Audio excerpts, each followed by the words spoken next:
Yes, 22. So today, let's back up a little bit. When I first started training, I wasn't into the. I'm not a 22 guy. Right. All my guys be like, yo, get a 22, get a suppressor. I have 22s, but it's just not my thing, right? Most new shooters, I always tell people this: if you're gonna own one gun, never gonna buy a firearm again. One gun. This is Chuck. This is my make it a Glock. Glock 19, Glock 17. I train most new shooters on a Glock 44 now, which is a 22, because it's pretty much parallel to the 19. So after you shoot that, I'm probably gonna put you on the Glock 19, and it'll still feel familiar with you, rather. The recoil will be a little different, but now because you done shot with the Glock 44 and you pretty much got the concept down packed. So I love training with a 22 now. Right. I've also thought that some companies like Glock or SIG should make a full-size 380. Now, and I only say that because most women want to buy 380s because they think the smaller the round, the less recoil, But we know the smaller the gun, the more recoil is fixing to put on your wrist. Yeah. So if they like that, I would have thought some company would have marketed a full-size 380. Because it would take a lot of that recoil out, and it would be a softer shoot, almost like a 38 in a revolver versus a 357, right? So if you shoot that 38, it's going to be way softer than a 357 round, with less powder or whatever like that. So I think they kind of shoot themselves in the foot with the smaller 380 round, but then it's shrinking the gun so small that it actually, most females who bought a 380 that I have trained immediately want a 9mm, full size. Correct. Right? I agree with and you. If you let them shoot a 45, fuck, they want a 45. Yeah. I tell people this all the time. If I show you the appropriate way how to hold a firearm, I don't care what caliber it is, you'll be able to shoot it. Right. Right? The whole premise of a recoil, smaller 380, larger 380, is everything for me goes back to training. Just if you train, you can rectify. Look, the staccato, it's a full-size gun right here. You'll shoot this better than you'll shoot a little Smith & Wesson Bodyguard or one of them small 380s. But does that mean that's a bad gun? I could teach you how to shoot that gun as well. Yeah. So it's really based on, again, training. You know, I'm going to keep stressing training, safely training, and dry firing. Lord knows, dry fire. All right. So let's go through and talk about shoot competition, EDC, everyday carry, home defense, vehicle defense. Give me your number one in each category. Let's go home defense, vehicle defense, EDC, competition. Jesus. And is there anything that kind of fills one, two, or more, or all four of those that you can think of? Like, hey, man, I can set this up and run it? You're that's a terrible question. It's a phenomenal question. That's a terrible, you know why that's a terrible question, right? Because of the amount of firearms we acquire over time. It changes every week for me, bro. Like, if people say, if you had one gun to grab, what would it be? And today I would tell you, it would probably be my Knights Armament SR-15, either the 11.5 SBR or 14.5. If you ask me that tomorrow, it might be something different. Okay, so as it stands right now, home defense gun. What do you have? Jesus Christ. What I'm grabbing first? Yeah, your nightstand, whatever you're going to have right there at you. All right. My Daily Defense PDW, 300 blackout with a 300 blackout with the DD Wave suppressor on it. That was Cerakoted by yours truly. All right. I'm sorry. I apologize. Not Cerakoted, rattle can. But it's like a Cerakote because it looks so good. Rattle can by yours truly over here. Okay, so now let's go vehicle. Believe it or not, I'm not a gun vehicle guy. Okay, that's cool. Because I'm probably gonna have my firearm on me. Right. Okay. And I don't even know firearm in the car. I advocate against that. I know people do it, and I know why they do it, but that's just not my thing. Okay. What about EDC and then competition? All right, EDC. Woo, pick your poison, Tico. Staccato P, Staccato C2, Staccato CS. You see the theme here? I asked this question because I knew where it was going. Glock 19X. Today? On a regular. You're like, you swap them out every other day? Yeah. What I'm wearing. You like me. Okay, yeah. And weather too, right? It get hotter, the clothes get a little tighter, smaller, so you're in the gun same, get a little smaller. You're in the same boat I am as far as what it is. Okay, so competition. Give me my Staccato Erebus. Okay. 10-4. If it's allowed. If not, then I can run a Glock 34. Okay. Well, I think I'm traditional with home defense. The Mossberg 590 tactical. Shotgun? Yeah. Whew. But I didn't got, think that. I've got beanbag rounds. Okay. Well, it's salt, beanbag rounds. Candy cane. So you got a candy cane. Got you. Yep. So, and then it's full. You're getting the full slug, Yeah. ounce and a quarter, whatever it is, full or 1 ounce slug, 1 ounce. right?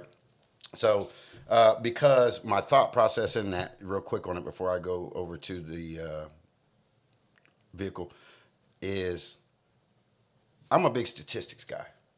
So statistically, most of your home invasions are done by younger guys. Yeah. Right? Yeah. Teenagers, maybe 19, 20, whatever like that.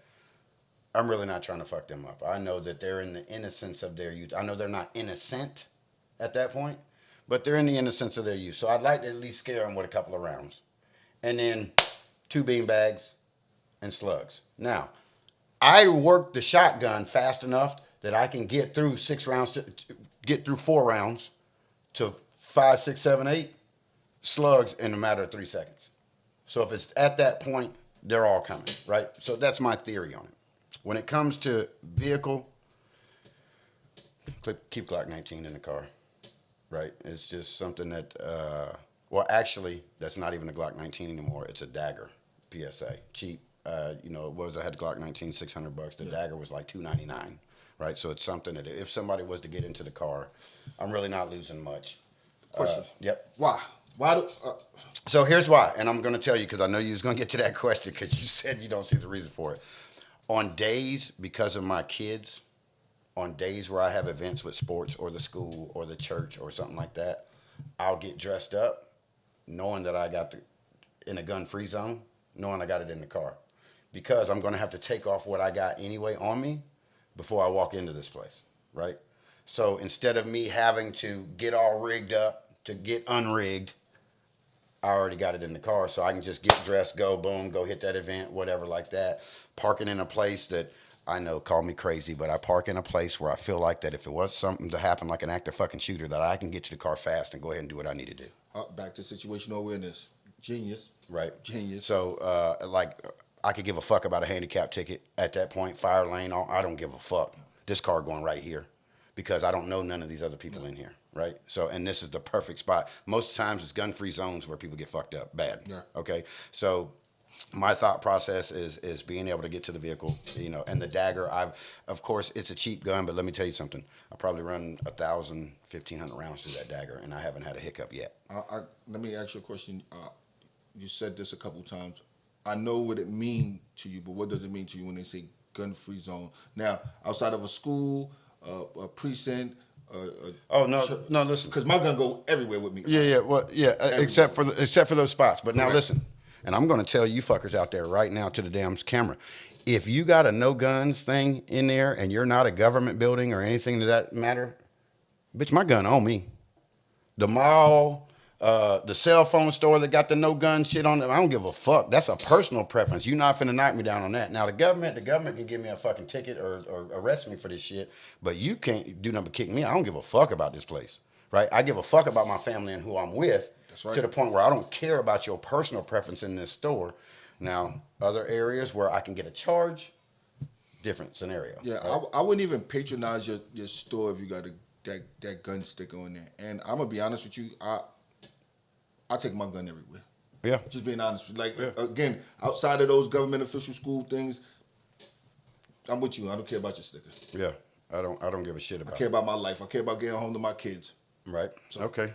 So my EDC, and it's probably going to amaze everybody because I'm like you. I have changed EDCs over the years, over the months, over the fucking weeks even. Depending on how you wake up, how you feel that day. Like, do I feel like carrying heavy or light? Right. So I was a full-size carry guy for a long time.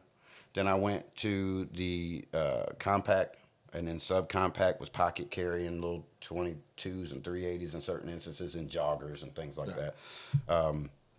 But Glock 48, it's kitted out. It's got the Holosun 507K on it. You know what I'm saying? Everything's done. It's got the Shield magazine 15+1. Did you see the new one? I haven't seen the new one. 20 rounds. Oh shit, I'm getting one of those. Yeah. We just got them in the store the Right? other day. Yeah. Okay. I'll be going to the store to get some That's of those. pretty For sure. badass, by the way. Okay. So, but it services everything because the Glock 48 for me is the typical size, just enough to where I can appendix carry it or hip carry it. Yeah. And that all depends on, for me, I know you appendix carry pretty much all the time, correct? Okay, so I appendix carry sometimes, but it depends on what I'm doing. So if I'm at the office and I'm having to sit down all day, it's not even on my hip, it's sitting on the desk, right?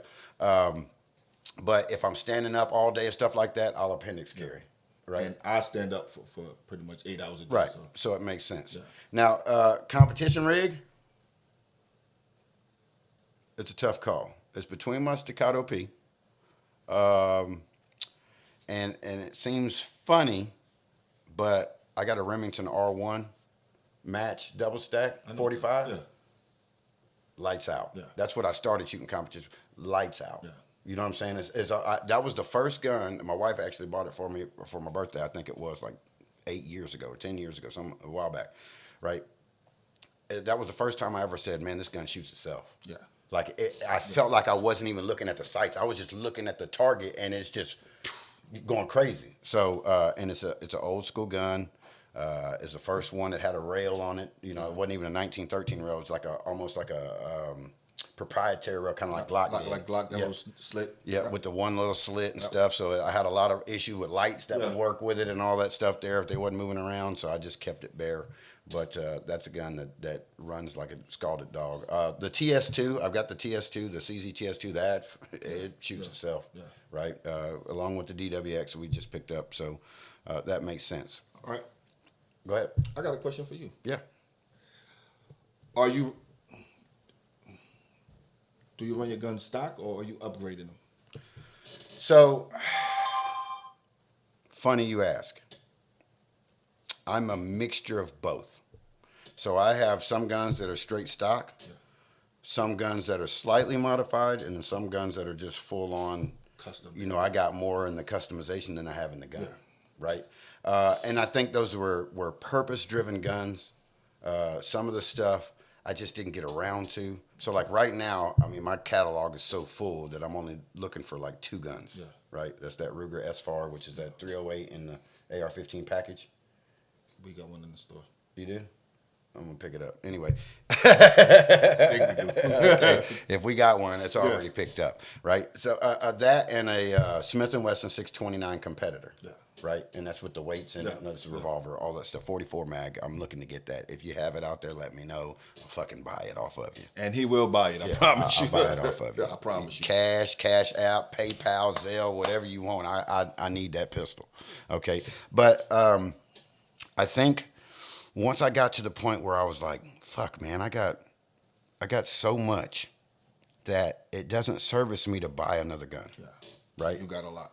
Okay. And so what happened was now I used to spend $500-600 a week buying a new gun, if not $1,000, $2,500. Hell, I've bought 2-3 guns in 1 week and spent $8,000-9,000.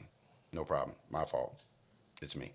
By the way, we love you at Bullseye. I buy at least 90% of my stuff from Bullseye. I've been going to Bullseye. I don't know if you guys understand about a quick preface to this. Small business, community business. I don't think you guys understand what it means to support small business in your local community because that money stays in the community longer. And that I'm real stickler about that, and I don't care your color, black, white, whatever like that. If you got an all black shop, power to the people. I love you. I'll come shop with you. I'll fuck with you. But I shop with anybody in my community because that money's gonna be spent. Whether it's they take that $300 that I give them and they put their son in youth sports in Gwinnett County or wherever they at. Right. I want it in my community. I want it in my metro area. I want it in my state first. Right. I'm real big on that. You know what I'm saying? And that's just the most important thing to me is because a lot of people eating off of that.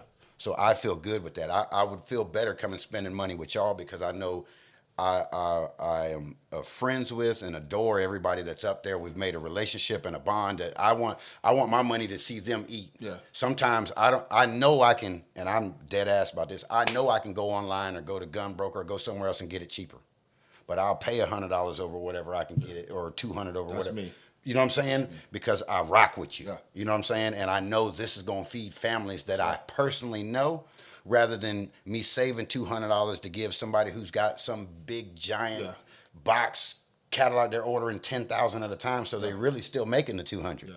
You see what I'm saying? Man, relationships matter, whatever. man. Relationships matter. And one thing we do at Bullseye, we stress that. Like, it's people before customers. Right? I don't see customers. Sometimes I see people. Right. You come in the store. It's times you come in, you ain't buy nothing. We talk for 2-3 hours. Yeah. Just having a good old time. That's what I love and enjoy about it, man. Because we can be up there, and although we're all in a gun shop, we could be talking about something totally different. Anything. And everybody's got input, which I love. You know what I'm saying? And of course, there's a couple of knuckleheads. There's a couple. Every workplace has that, absolutely. but we love them regardless. Yeah. And I think it makes for a homey environment. Yeah, absolutely. Right? It's because, like a barbershop. Yeah, like yeah. barbershop. And that's what I was going to say. It's almost like a barbershop, because I go in, and trust me, I patronize more than Bullseye. I bought guns from everywhere. Okay, Me too. But the other gun shops, they're either so caught up with themselves or so despondent to the customer that they don't build the relationship. Correct. So there have been places where I've went and bought a gun, and I only bought the gun from there because they didn't have it. Right. You see what I'm saying? If they would have had it, I wouldn't have cared what the price was. I would have came and shopped. You see what I'm saying? But all right, at that point, hey, look, I'm just buying this gun and getting out. You guys won't see me again. Yeah. Even though you got a good price or whatever like that, it's just your mannerisms, your customer service, however, you're caught up into whatever y'all got going on in the back or some shit like that, or they're just not informative to be able to inform, or I can, me. Or they just don't care. Yeah, I'm an asshole when it comes to gun ranges, gun shops and stuff like that. Like I'm that guy. If you come shoot next to me and I feel like you don't know what the fuck you're doing, I'm fixing to go have them kick you out. Yep. That's just the bottom line. Damn right. I don't like unsafe people. I don't like people who don't know what they're doing. I don't like people who are really brand new at it and aren't willing to at least ask a question to somebody next door in the next bay. I like living more. Right. If you're next to me unsafe, your ass is getting out. I promise you that. Yeah. So it's just a thing, and I think we go back to coming into the beginning of the segment, and I'm glad I got a mind of an elephant. is talking about choices, right? And then coming in and saying, hey, I want to get into the guns, but I really want you to inform me first, right? But they don't never say it, right? But that's what they're saying, essentially by coming in and kind of leaning in, because I know there's some of them that this sale could have been done 15 minutes ago. You know what I'm saying? But absolutely, you get it to where there's people who are really inquisitive and they really want to know more, right? And I think you guys are the bridge to that. Yeah, and honestly, as a salesperson, you should want that. You should want to inform, period. Like, especially if I know you're new to this. Right. I'm going to give you as much as resources, as much as information as I could possibly give you to make this for it to be easier for you, right? Because a lot of times what you get is you get some new gun owners coming in there and they're not coming to buy. Right. They want information so they can go, because we're in the research. They want to go research it, and that's fine, right? I could spend 2 hours with somebody, giving them information, and they walk out the store and never bought nothing. Some people will be mad at that. Like, I just spent 2 hours with you and you just walked out. I don't mind giving that information away, right? Go do your research, because that's important. Inform yourself. Well, I always say this, to your point there with the information. I've always, a big believer in knowledge is power. Yes. And knowledge is transferable. So maybe you didn't get that guy in them 2 hours. But when he goes to explain that stuff to somebody else, the first question going to come up is, man, how you find this out? Yeah. Oh, Chuck over at Bullseye in the gun store. Da-da-da-da-da. So when this guy who got that information, the first thing he going to think of is Chuck from Bullseye in Lawrenceville. Word of mouth. So it makes sense to let that information out, right? And not worry about the sale at that point. It's just worry about making, like we said, the relationship. Yeah. Man, I be making some of these people be so comfortable, man. I be out and about, normal day, supermarket, Chuck. Like, I get it all the time. I had randoms come up to me in like a Publix. It was like a couple, 3 weeks ago. I was like, oh man, you'll never believe who this is. I saw this guy shoot cards in half at the gun range. And I'm like, I don't even remember you being there. All right. Before I started working at Bose in customer service, I was good with faces. I can remember anybody, right? Now I'm terrible at it because I See so many of all them. day, every day. So when people be like, "Oh, you remember me? I bought a Glock 19 from you," I'm like, I was 2000 Glock 19. I'm like, oh, I remember you. Oh wow, how did you? Are you training? You still have it? Oh yeah, all right. Yeah. Excellent, man. Keep up the good work. Yeah, that's it. Who the hell was that? Right. But All right. So now, when it comes to training, outdoor or indoor? outdoor. If I never had to step foot in the indoor range, I'd be happy. Right. What do you think about the slow fire versus rapid fire ranges? What do you mean as far as what they allow you to do? Because I know it's a big thing at Bullseye. Don't rapid fire shoot unless you rent one of their full autos. And you're not doing that no more. Oh yeah, well You're not doing that. Yeah, okay. But slow fire versus rapid fire. I like the slow fire method. Here's the reason why, right? Because everybody can't shoot, right? So let's just say you come in, your skill set is high, right? We know who you are. We know what you're capable of doing rapid fire. It's not you, right? Let's say 2 bays down, Johnny with his G2C, right, with the extended clip. he's just blasting shit off, right? Right? He watching you rapid fire. Now he wants to empty his clip. Right. So now but everything he hit was the ceiling lights and Yeah. so that's why. Yeah. That's why. Yeah, and it makes sense. And to me, number one, I'm not a fan of. I do draw, and at ranges that allow draw and stuff like that, I do draw. I do think about consciously about my finger off the trigger, things like that, because it's concrete floor, and I know why they don't do draw because it's concrete floor, ricochet. I get it, right? But I prefer slow fire indoor because that's where you should perfect your craft. Yeah. You have a lot more leeway outdoors. Yeah. Berms, dirt, all that stuff there to be wrong, right? To be Chuck Wick. And I think it's kind of funny because I'm a chaos creates what you want. Meaning, if you learn how to run first, you'll naturally know how to walk. Yeah. But if you learn how to walk, that don't mean you're going to know how to run. Gotcha. So it's kind of, for me, it's an ebb and flow of, that's why I go train outdoors and run training with Big Mike. That's my man, you know what I'm saying? We rock out. Jay Belcher with long That's distance. my brother right there. Yeah, Jay, I love you, boy. Yeah, we work out with Jay. That's cool. So, and I think, too, it just makes sense to say, hey, look, you need indoor and you need outdoor. Yeah, you do. For me, indoor is when you new, right? Because it's going to be accessible to pretty much everybody. Anywhere you go, it's going to be an indoor. The help's right there next door if you need help. And it's hard to find an outdoor range if you're not a member, Right. right? So indoor ranges is where you hone your skills, right? Where you start dialing in your skills. But once you got that, right, and you feel like, all right, I'm comfortable with this firearm, I could pretty much put hole in hole at 15 yards. Now it's time to step outside. Because it's one thing to say, hey, I can shoot that paper good. But now, let's go outside. Can you draw? Let's get your heart rate up. Can you run? Are you still as accurate when your heart rate is up? Like, if I put you in weird situations, and this is what I got from my boy Jay Belcher, he's going to put you in the most, you got to be comfortable being uncomfortable. Right. And a lot of people can't do that. Right. Or they're not willing to do that. So, yeah, you're good here in the indoor range, but now let's get you outdoor when you can draw from home. Because, again, in those self-defense scenarios, that's going to be the time when you have to draw your firearm. Yeah, and I love that about Jay because I got caught up with Jay. Chuck had invited me out to a session out in the range, and it's a beautiful session, man. We had a good time. Yeah. And, I think we were at 747 or something, 747 yards. And I think I had my Bergara B14 6.5 Creedmoor. Send it out there. Ping, it hits. I say, okay, cool. I go to get up, and Jay says, oh, no, sit back down. Do it left-handed. Yeah. And I'm like, left-handed? He said, yeah, you just got shot in the right arm. You set this He's always going to find something. Yeah, something for you to get and then get over there. And it's just like, you know what? I never thought about it because I thought my issue was going to be the left hand, the left finger, the setting up left. And the issue was I kept fighting my right eye trying to lean over to get over into the scope and not use my left eye. You know what I'm saying? Right. So that I thought, man, my whole right eye was just fluttering for the first part. And I'm like, oh, man, this is the hard part, right?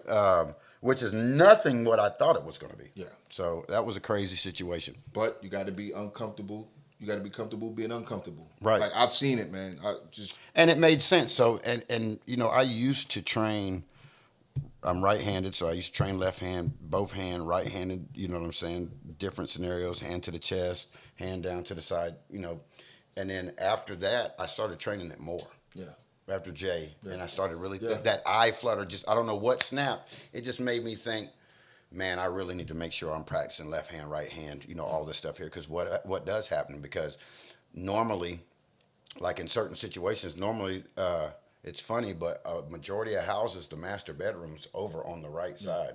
So when you come around the corner, your right gets exposed first. So what if you get hit in the right? Yeah. You see what I'm saying? Yeah. So it's different when you're coming around from the left, which really, you know, we're talking tactical here, but, you know, coming from that left side, that's really because when you're pieing, you're going to expose most of your body to get the right side over. You better know it. You better. Right, so it's easier to switch over to the left hand, you know what I'm saying, and be coming around and then switch the gun back to the right. You're probably talking foreign to a lot of these people right now. Oh, shit. A lot of people. You know, most people try to buy skill. That's one of the things I hate. Yeah. If you ask me what's one of my pet peeves in this industry, is the people who try to buy skill. They try to get around the hard part, right? Yeah. When I asked you earlier, do you run your Glock? I mean, your firearm stock. I've done all of that. The same way you are, I got a mixture of everything. I find myself back to stock. Yeah. Right? If you can run a stock Glock, You can run any Glock. run anything. Yeah. And that's the kind of the chaos in reverse. It's like, hey, look, if it's the lack of a better word, shittiest condition it could be in, and Glocks are not a shitty gun. I get people, you know, on the YouTube channel, I get people that shit on Glocks. If I post a Glock, oh God, here they come.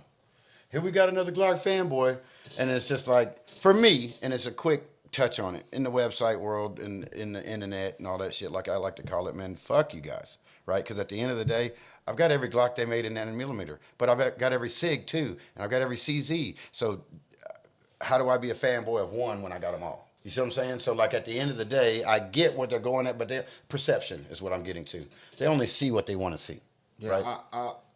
I'm not an internet person. You know how I am. Yeah. I don't. That You whole, will be after this one. But what I'm saying to you is that whole, oh, you a fanboy. Yeah.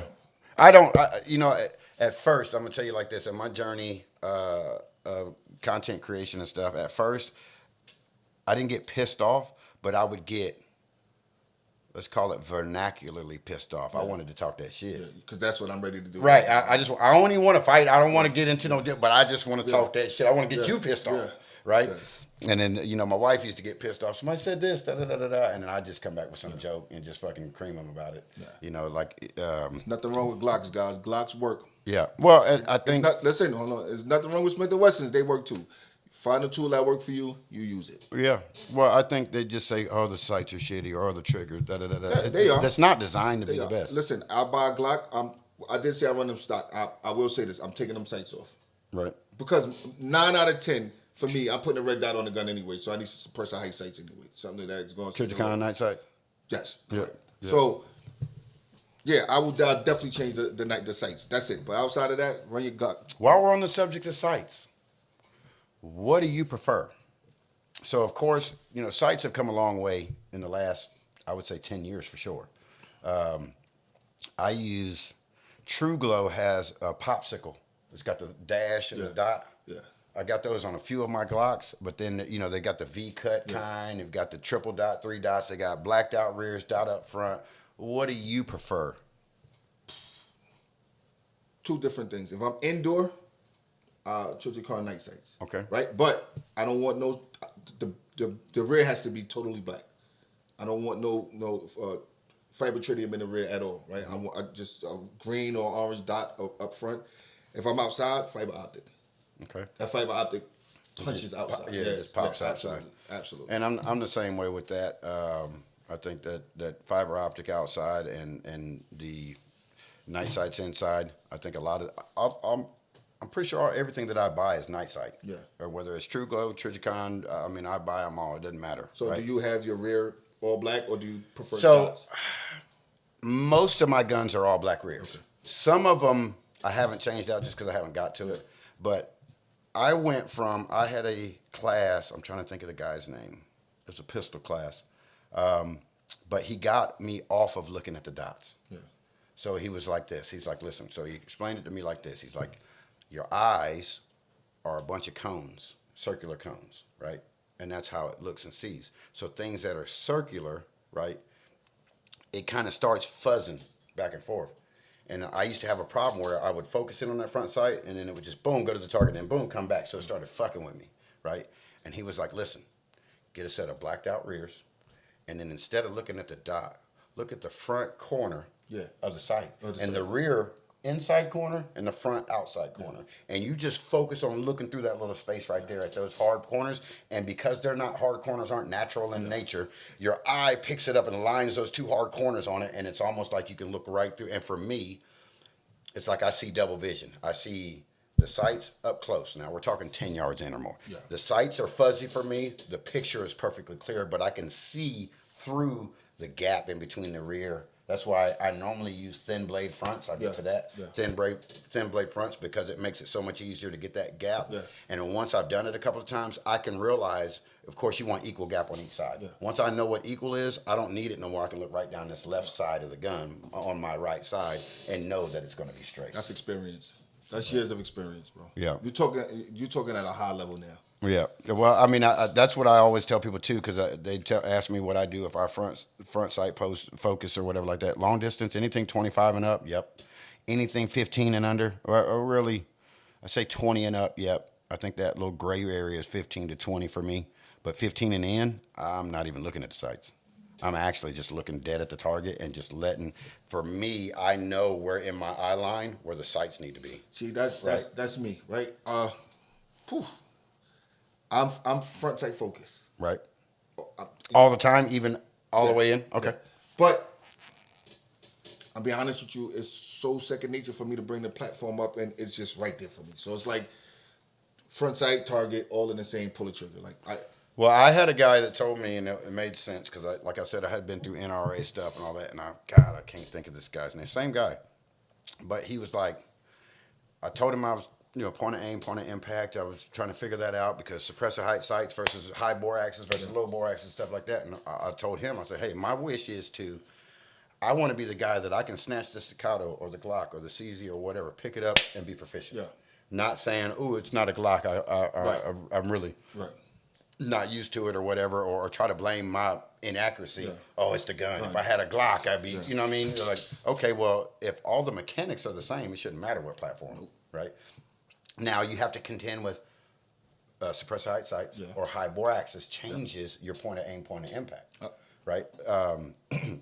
So I had a guy that said, hey, man, of course we found eye dominance first. And I think that's the most important thing that I don't think we touched on yet. Is people don't find out their eye dominance, and a lot of inaccuracies with new shooters are the fact that they're left-handed, right eye dominant, or right-handed, left eye dominant, or there's some people who have a dominance issue with the eyes. So that's why they say it's going fuzzy. I can't see it, because their eyes are trying to competing with each other. And so that's a crazy thing. What do you think about that? As far as training, I know you train. Does that come up in your training session, eye dominance? Well, I'll spot that immediately. Okay. I can spot that immediately. Because from looking behind, you can see the gun drift. As soon as they pick up the gun, you see the head start moving, they trying to find it. And once they find it, if it's this way, I already know you left eye dominant. Right?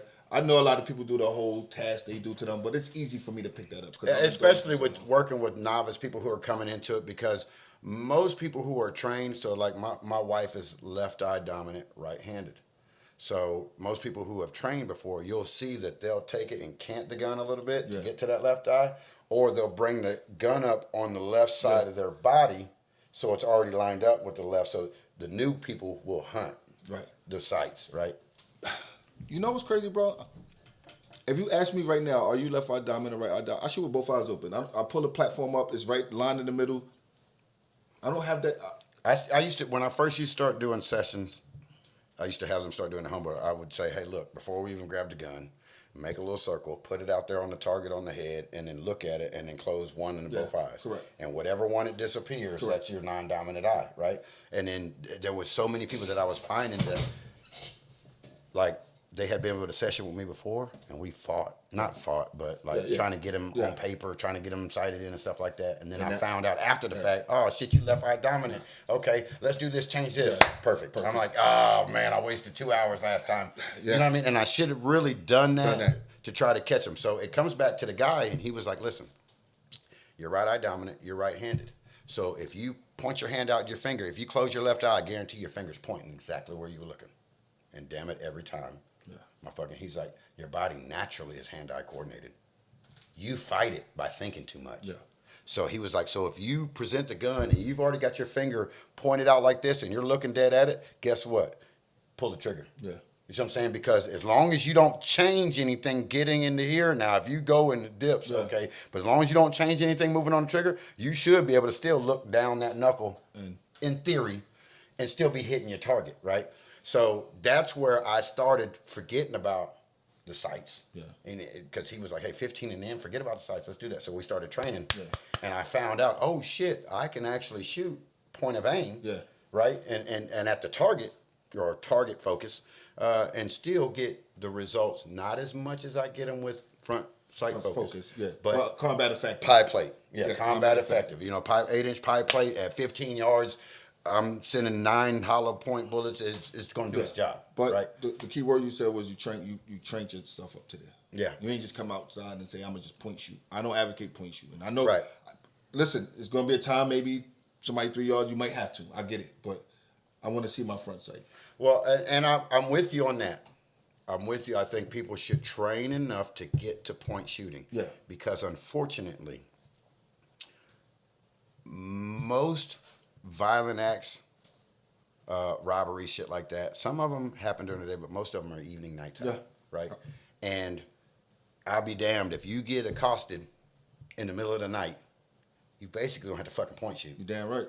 You see what I'm saying? Damn right. So it's kind of like, for me, I want to try to train them to get to point shooting. They might want to get to be as accurate as possible, and I don't give a fuck about that. I just need you to hit the chest. I don't need you to be right here in the middle at the start. Hey, anywhere works for me, but I need you to be able to whip it out of the holster. That's right. And go right to where you need it. So effectively. It's kind of like I might go overbearing in a training session, but I tell them, hey, look, you hit paper, if it hits over shoulder, that's an innocent bystander. Yeah, that's not just a miss. I do the same thing. So one of the things I drill to them is, this is how you get their attention. Listen, every bullet you fire got a lawyer attached to it, right? You're going to be held accountable for each round. So let's just say we do a string of 5, right? Because I'm an advocate. I'm not filling up the magazine because I want to shoot 5 and then I want to bring the target in and I want to assess what we did. I got some questions I want to ask you, right? So let's just say we shoot a string of 5 and 4 is on the paper. Mm-hmm. Where did the 5th one go? You just hurt somebody innocent. Yep. So I stress that to them. So when you give them that, it almost kind of make them like, all right, I got to be a little more careful with this, which you should be. Right. So I go through those whole scenarios as myself. So bringing that up, that's a good question that I didn't think about earlier.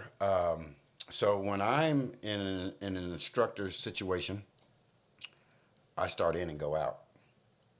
So I used to start at like 10 and then kind of go back and forth or whatever like that. But then I found that once I started, nothing against the females, once I started training the females, it was easier for them to start at 3 yards and then work to 5 and then work to 7 and then work to 10. And if it got crazy, we'd come back to 7. If it was still crazy, we'd come back to 5. You know what I'm saying?